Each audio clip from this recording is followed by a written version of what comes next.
Do you know what a difference 25 cents makes? It does. For every 4 things, you can't get another thing. I know, right?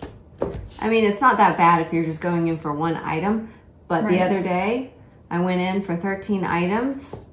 It's not $13. $13 anymore now. Yeah, no, it was a lot more than that. Right. Anyway. Welcome to Highway 30. I'm Amy. And I'm Sarah, and we're here to help you get creative. Today, we're going to do our very first Dollar Tree craft thing. And guess what? What? This one's actually a dollar craft. Right. It's because we're using some materials that I already have at the house, but that is just this wood furring strip. So if you actually have to buy the wood furring strip, this project may cost $2. Yeah, no more than $2.50. Exactly. Oh yeah, because now it's not a Dollar Tree. Right. It's a $1.25 tree.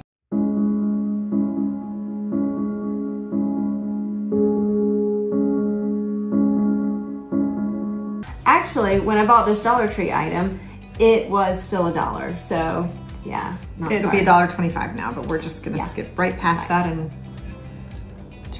we're going to turn this sheet pan from the Dollar Tree. Now you can use any sheet pan you want because you're using the furring strips. You can cut them to whatever size, but we're gonna make a framed magnet board today. Yes, super fun. With this sheet pan. So this makes me think about other craft videos that you should go back and watch. Yes, a few weeks ago we made customizable decoupage magnets. We had a lot of fun putting those magnets together, but what is the but I'm thinking about?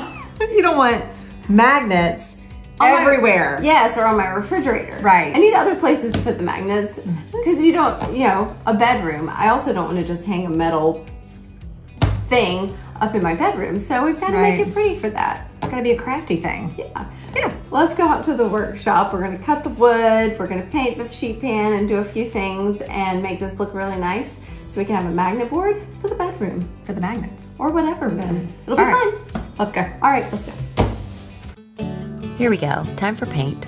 Now, I feel like ever since I told you guys that I did not like to spray paint, I think I've spray painted in almost every video, but I really didn't want brush strokes on this, so spray paint it is.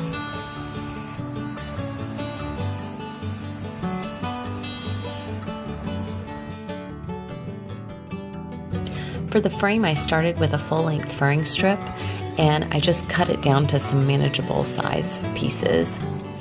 And then instead of trying to measure each piece to know exactly what size I needed to do, I just used those cut down pieces, made a mark, and then cut my smaller pieces from that and fit them together.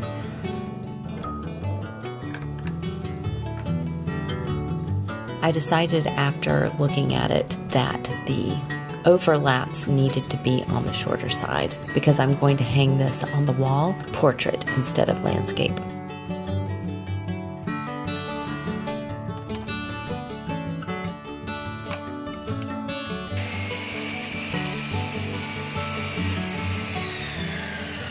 I did end up measuring, and my short sides were 12 inches and my long side was 13 1/16 of an inch. But I still think it would be easier for you if you wanted to do this project to just measure as you cut.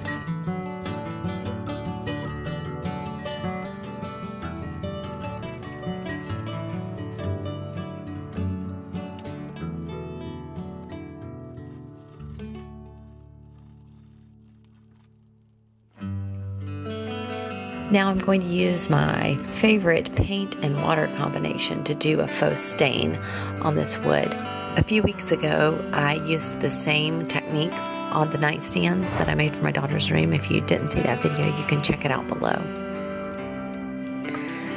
First, I just start by wetting the wood with some water, and then you can see there was really no plan for this. I just used these few different color paints and mixed and added water, wiped it off until it looked exactly like I wanted to. I actually did this before I did the nightstands, so this was kind of my test run for those.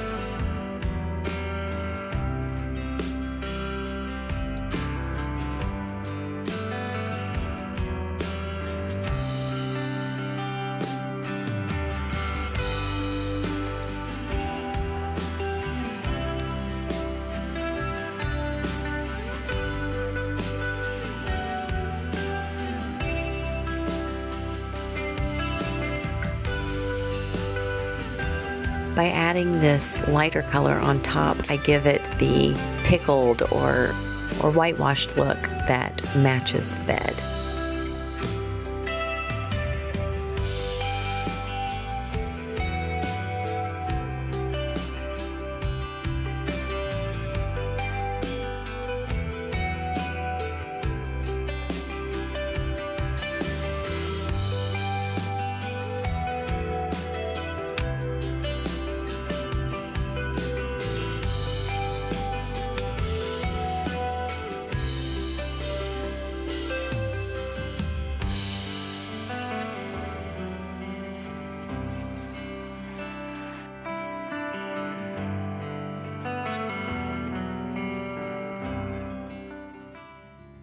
For the varnish, I'm just going to use this matte varnish. It's actually has a little sheen to it. If I didn't want any sheen at all, then I would go for the Ultra Matte in this brand of paint. But I did want a little shine on this so that it would match everything else in her room.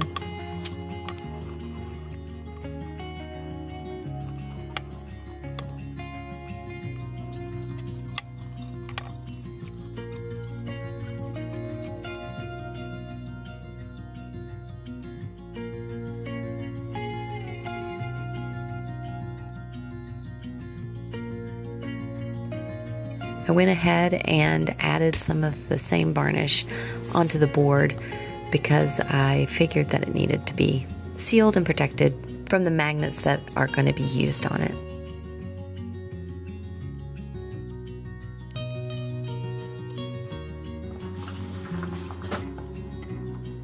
I just used glue to put this frame together because I knew it wasn't going to hold anything too heavy. A little E6000 and hot glue, no nails needed.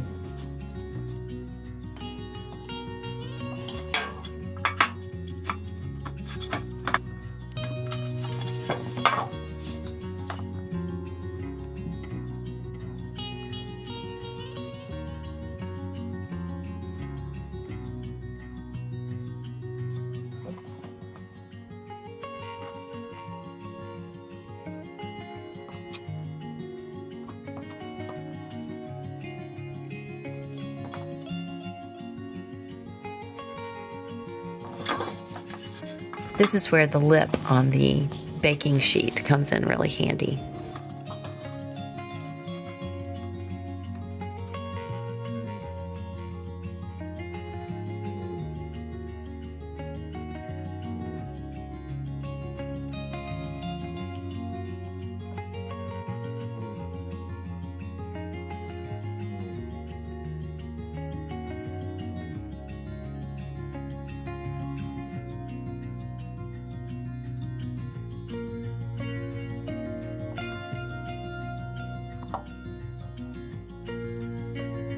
Here I'm just putting a little sawtooth hanger on the back, and that's about it.